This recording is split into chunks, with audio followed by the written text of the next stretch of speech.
Imagine this. You're 23,000 feet above Germany. The sky is burning. Black explodes all around you. Black clouds, tracer fire, chaos. Your hands tremble on the controls of a B-17 flying fortress. 2,000 pounds of bombs hang beneath you, waiting for one decision. The target? A German fuel depot hidden under smoke and fog. You can't see the ground. You can't even see the horizon, and yet somehow you know exactly where to drop. Every rooftop, every smokestack, every road junction looks familiar. You've never been here before, but someone has, not a general, not a pilot, not even a soldier.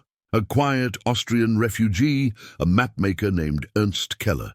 And with nothing but pencils, light, and imagination, he created an impossible trick that let Allied bombers hit with 98% accuracy.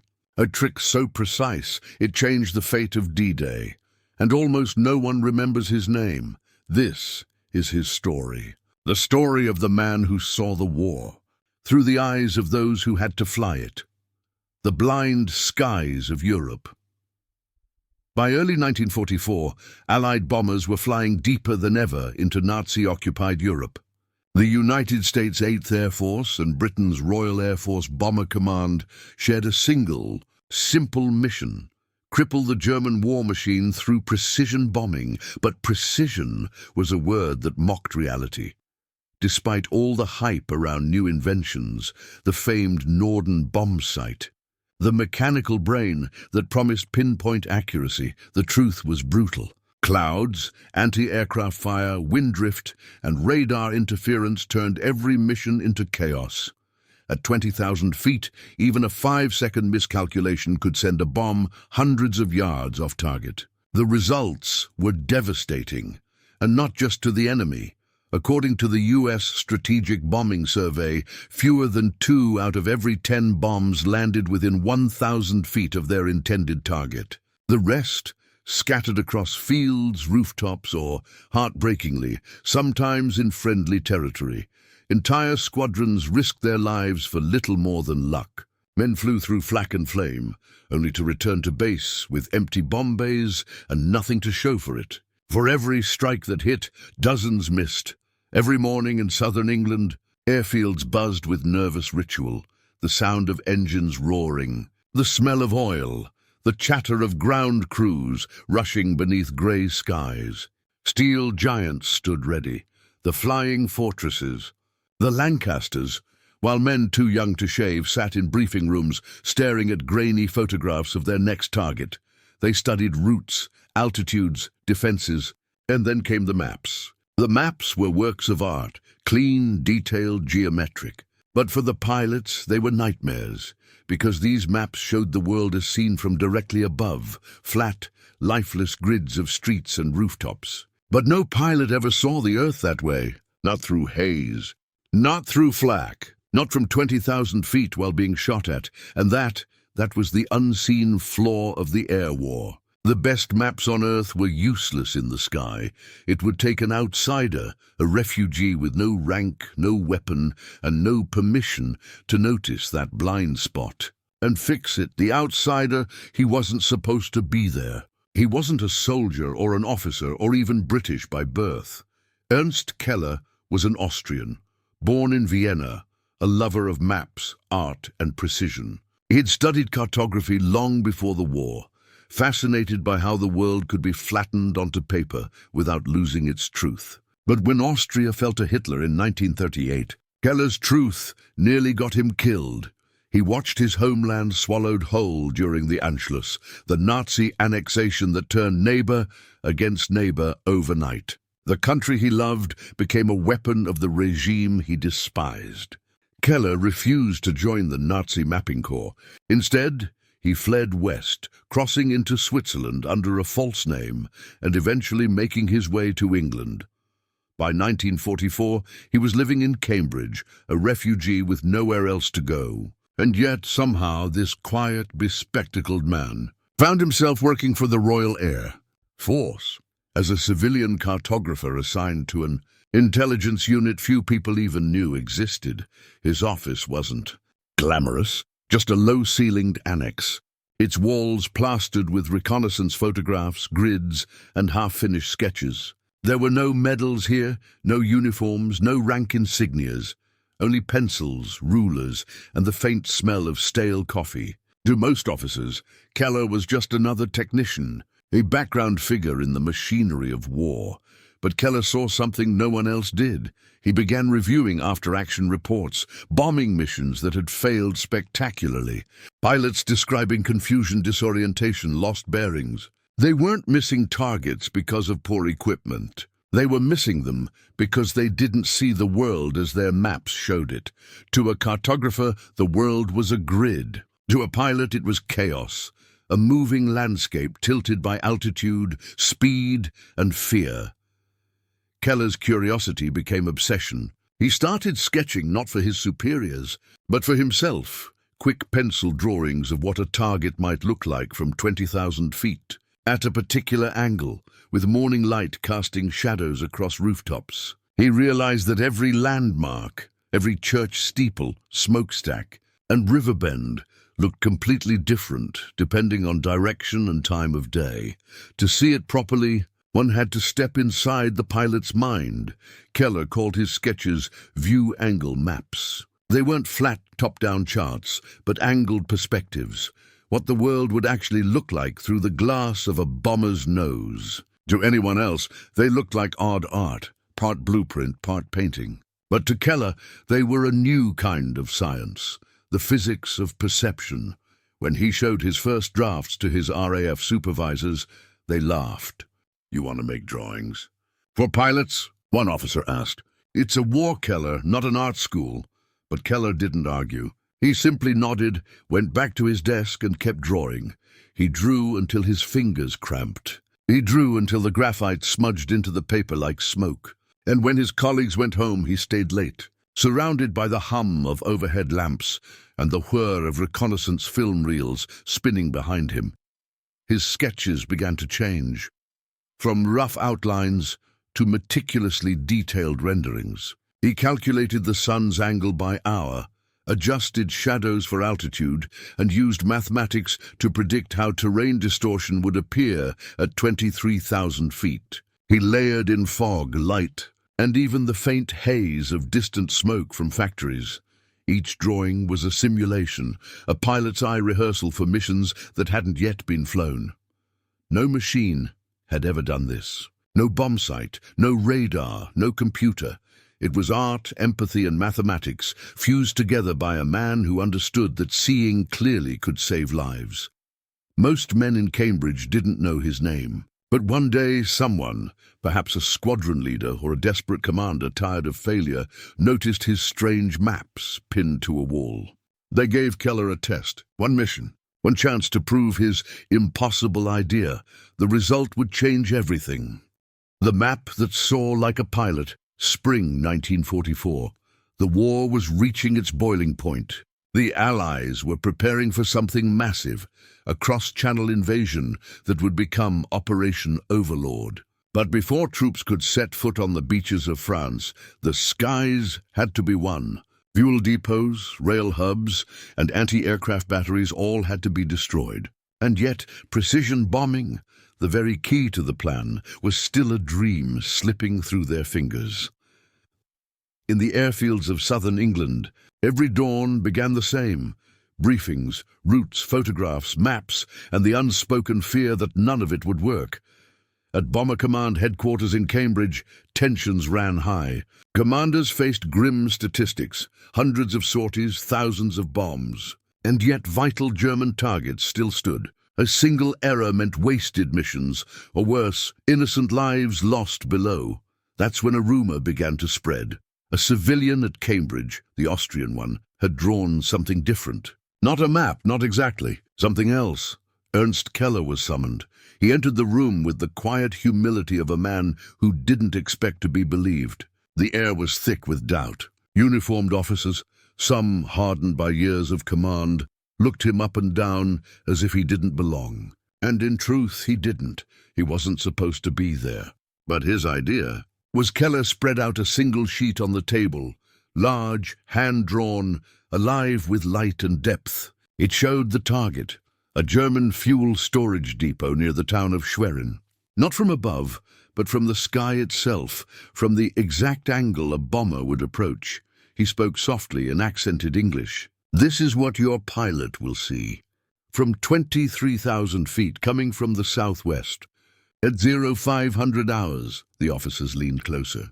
They saw rooftops shaded by dawn, long shadows stretching from smokestacks, the shimmer of a river winding north. Every element matched reconnaissance photos, but seen in a way no one had ever thought to imagine before, through the eyes of the men who would risk everything to get there.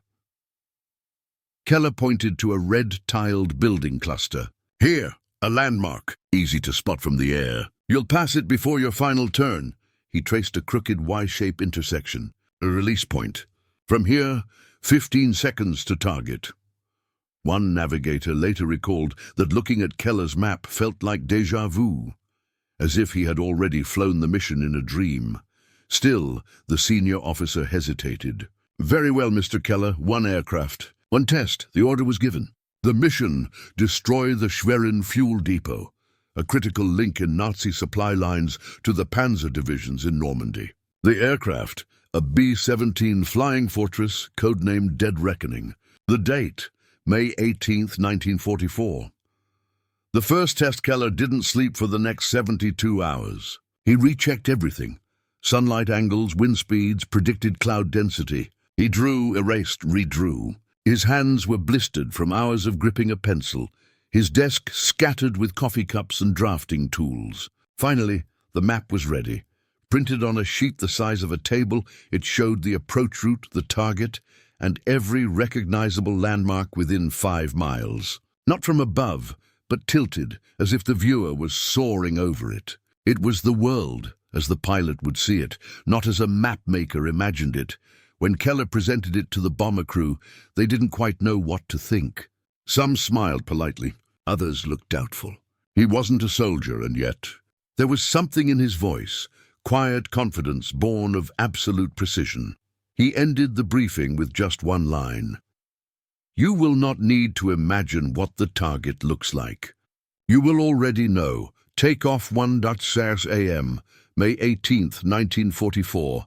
The engines of Dead Reckoning roared to life on the fog-drenched airfield near Bassingbourn. The crew climbed aboard. The bomber's lights disappeared into the night sky. At 2:30 a.m., they crossed into German airspace, the sky black and endless. Tracer fire lit up the horizon like angry stars. The radio went silent. Inside the cockpit, the navigator's voice broke through the static. River bend to port. Red rooftops ahead. Just like the map, the bombardier leaned into the Norden sight, heart pounding. There it was. The smokestack, the shadow, the crooked Y-road Keller had drawn. Target confirmed, he said. Bombs away, the fortress shuddered. 5,000 pounds of explosives fell into the night. Flak erupted all around them. The sky tore open in bursts of blackened fire. But the crew made it out. Hours later, reconnaissance photos arrived. The results were shocking. Of the 36 bombs dropped, 34 hit within 50 meters of the target. The depot was engulfed in flames. Secondary explosions ripped through fuel tanks. The site was destroyed, accuracy 94%. It was unheard of. The officers were speechless.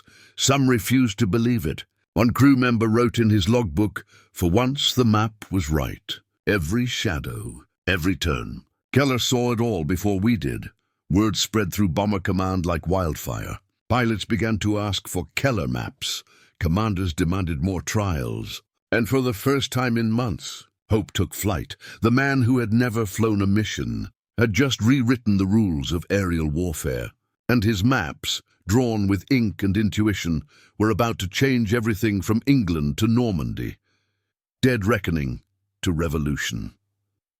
When the photos came back from Schwerin, disbelief filled the room. Men who had spent years calculating acceptable losses were suddenly speechless. One bomber, one civilian's map, and near-perfect precision. Keller didn't celebrate. He simply stood in silence, the faint hum of the projector reflecting in his glasses as the images flickered by.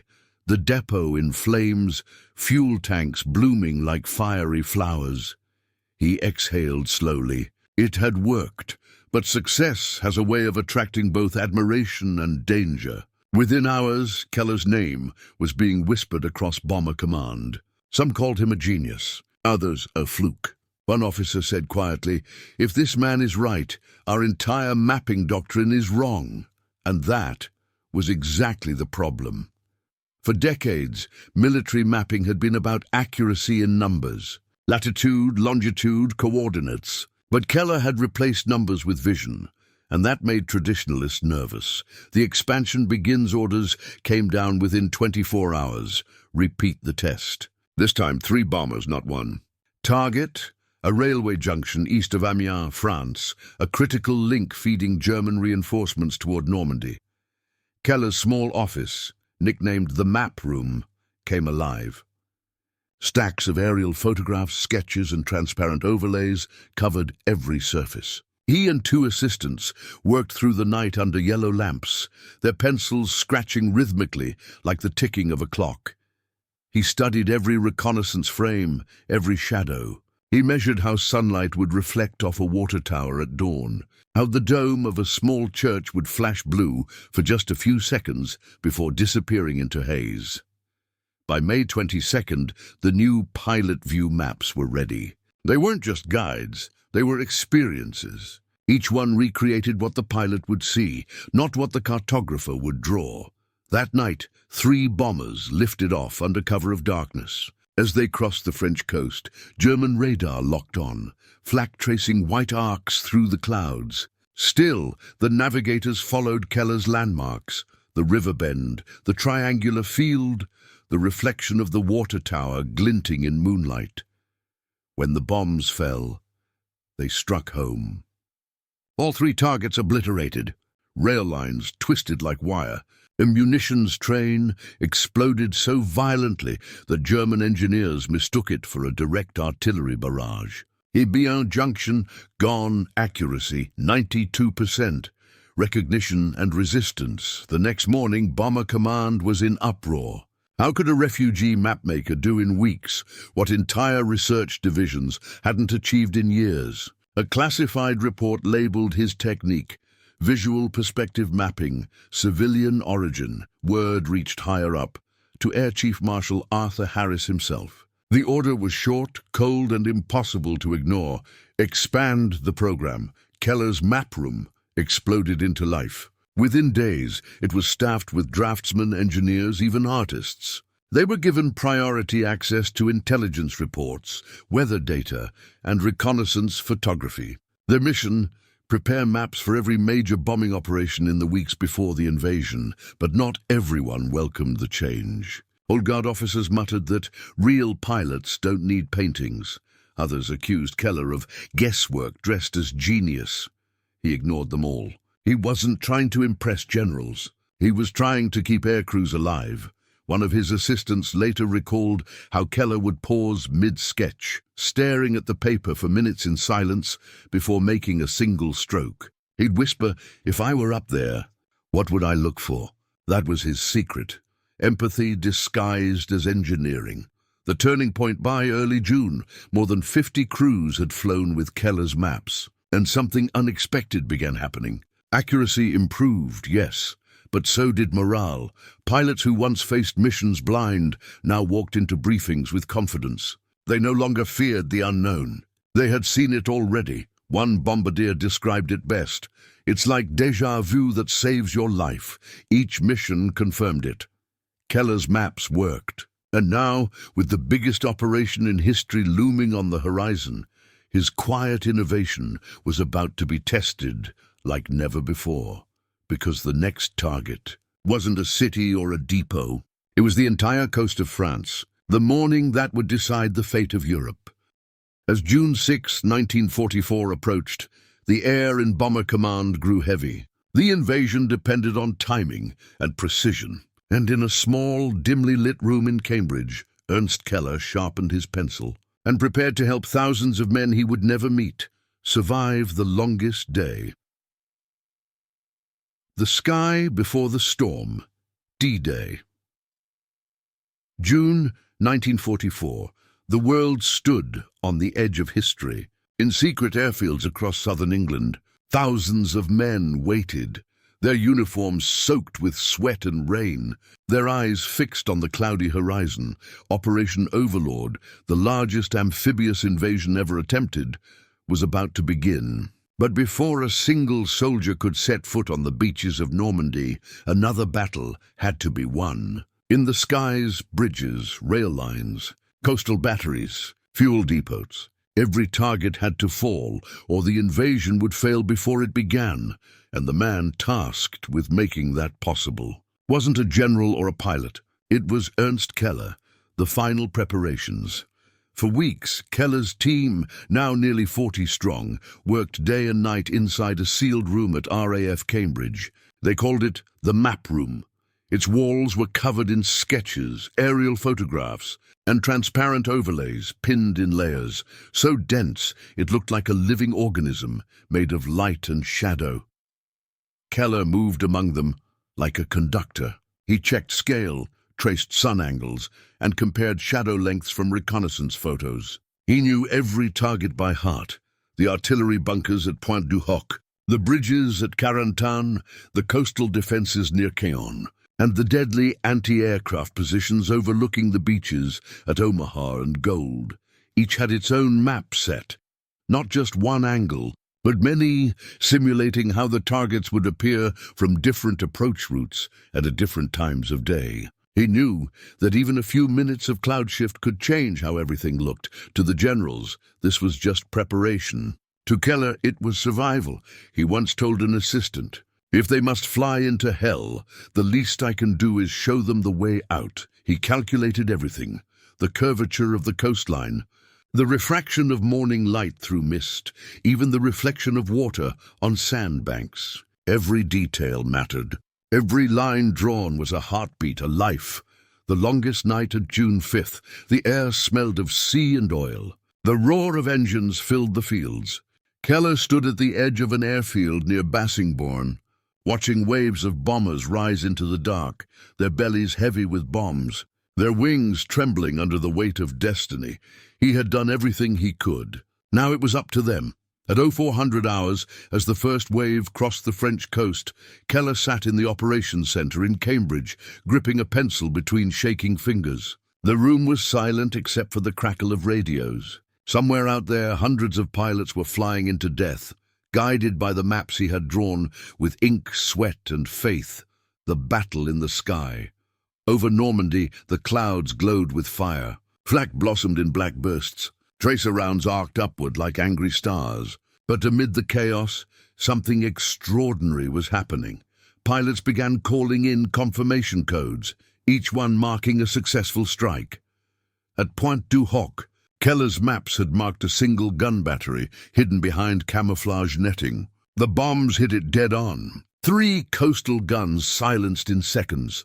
At Gold Beach, a bridge Keller had flagged as critical for German reinforcements was destroyed before the first tank could cross. At Utah Beach, bunkers collapsed one after another as Allied bombers followed Keller's visual landmarks: the crooked shoreline, the shadowed church tower, the winding road that split like a Y-1 American bombardier. Lieutenant James Foster later wrote, "It was as if the man who drew those maps was sitting beside me, whispering where to look." Valkyrie 9. Not every mission went smoothly. Over Omaha Beach, cloud cover thickened and anti-aircraft fire raged. One bomber, Valkyrie 9, drifted off course. Through smoke and static, the bombardier, Staff Sergeant Marco Daniels, struggled to find his bearings. The landscape below was unrecognizable. Chaos, flame, confusion. Seconds ticked away. He was about to abort when the clouds broke. There, the Y-shaped road Keller had drawn. The angled steeple, the stretch of dark road lined with hedges, exactly as it appeared on his map. "Target acquired," he whispered, "bombs away." The explosion cracked open a German bunker that had been pouring machine gun fire onto the waterline. The Allied troops, pinned below, looked up to see the barrage stop, as if the sky itself had answered their prayers. One soldier later said, "It was like heaven ripped open and handed us a miracle." The aftermath. By dawn, the skies cleared. Columns of smoke rose from shattered bunkers and bridges. The beaches, though scarred, held firm. The invasion had succeeded. Reports flooded into Cambridge. 95% of assigned targets either destroyed or disabled within hours. 2 bridges down, 8 heavy batteries neutralized, 6 fuel depots ignited. Every percentage point of accuracy meant lives saved below. Keller sat at his desk, motionless, as the news came in. He didn't smile. He didn't cheer. He just whispered, "They made it." Then he quietly put his pencil down for the first time in weeks. A silent victory. The headlines that followed spoke of bravery, of generals, of victory, but not of Ernst Keller. His name appeared nowhere, and he preferred it that way. He had fought his war in silence, armed not with bullets, but with empathy. He didn't destroy enemies. He saved strangers. And on that longest day, his impossible trick had helped turn the tide of history. As the Allies pushed inland, Keller's maps continued to guide them, across France, Belgium, and into the heart of Germany. But fame never followed him. He remained invisible, the quiet architect behind the skies. And soon the war that had made him indispensable would begin to forget him. Legacy in the shadows. The war ended less than a year later. Europe was a landscape of ruins and rebirth. The skies, once filled with thunder, grew quiet again. In the spring of 1945, while soldiers returned home to parades and medals, a quiet man in Cambridge packed away his tools. The pencils, the rulers, the faded photographs covered in notes and arrows, each one now just a memory of fire and light. His name appeared on no honor roll, no military record. He wasn't invited to victory dinners. He wasn't mentioned in the speeches, and he never asked to be. For Ernst Keller, the war had never been about glory. It had been about clarity, about saving the lives of men he'd never meet. When the RAF finally disbanded his special mapping unit in late 1945, Keller simply walked out of the base, carrying a small wooden box under his arm. Inside were a few of his sketches, the first pilot view maps that had changed the course of aerial warfare. He left the rest behind.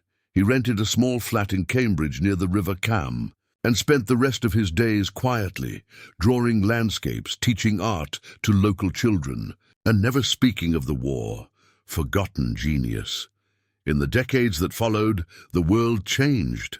Jet engines replaced propellers. Satellites replaced maps. And soon, even memory replaced history. New inventions, radar guidance, infrared targeting, digital mapping, all traced their roots back to ideas first imagined by Keller and his wartime team. Yet his name vanished into the footnotes of classified reports and forgotten archives. Only fragments remained. A scribbled signature on an RAF chart. A notation reading EK, projection verified. A single yellowed photo of a man in glasses, standing beside a drafting table, his eyes half hidden behind reflection. He never received a medal. He never wrote a memoir. He simply disappeared into the background, like the shadows in his own drawings, a different kind of hero. But for those who flew, he was unforgettable. Years later, when surviving airmen were interviewed for documentaries, some still remembered him. The strange Austrian who drew the world as they saw it. One navigator, now in his 80s, said, "We didn't know his name back then. We just called them the Keller maps. And every time we made it back home, we'd say, 'Thank God for that man.'" Another veteran put it more simply, "He taught us to see." And maybe that's the real legacy of Ernst Keller. Not the accuracy numbers, not the technology, but the vision, the idea that empathy could be an instrument of war. That seeing through another's eyes could be the difference between destruction and survival. The legacy lives on. Today, digital flight simulators and satellite targeting systems use perspective models nearly identical to Keller's 1944 sketches. Modern pilots still train with visual overlays that replicate his concept, the pilot's eye map. He was never credited, but his fingerprints are everywhere. From NASA's early reconnaissance designs to modern drone imaging, the same geometry, the same thinking, all echo the mind of that quiet Austrian refugee who once dared to see differently. In 1998, a researcher at Cambridge found a small box labeled EK 1944 Perspective Studies. Inside were Keller's original hand-drawn maps, fragile, faded, but still stunning. You could almost feel the urgency in every pencil stroke. At the bottom of one sheet, in tiny handwriting, were 6 words. The closer we see, the kinder we become. No signature. No date, just that sentence. Epilogue. The man who saw the sky. In the end, Ernst Keller didn't win the war. He didn't command fleets or drop bombs. He did something harder. He made others see. In a time when technology was blind and courage alone wasn't enough, he taught the world that true precision begins not with machines, but with imagination. And so, when we speak of heroes of the Second World War, the pilots, the soldiers, the commanders, perhaps we should also remember the man who never flew a mission, but gave every pilot the gift of sight, Ernst Keller, the mapmaker who saw through clouds, through fear, through war itself, and showed humanity a new way to look at the world. The hum of distant engines fades into silence. The sky, once torn by bombs, is clear again, and somewhere in that quiet you can almost hear the scratch of a pencil, drawing one last horizon.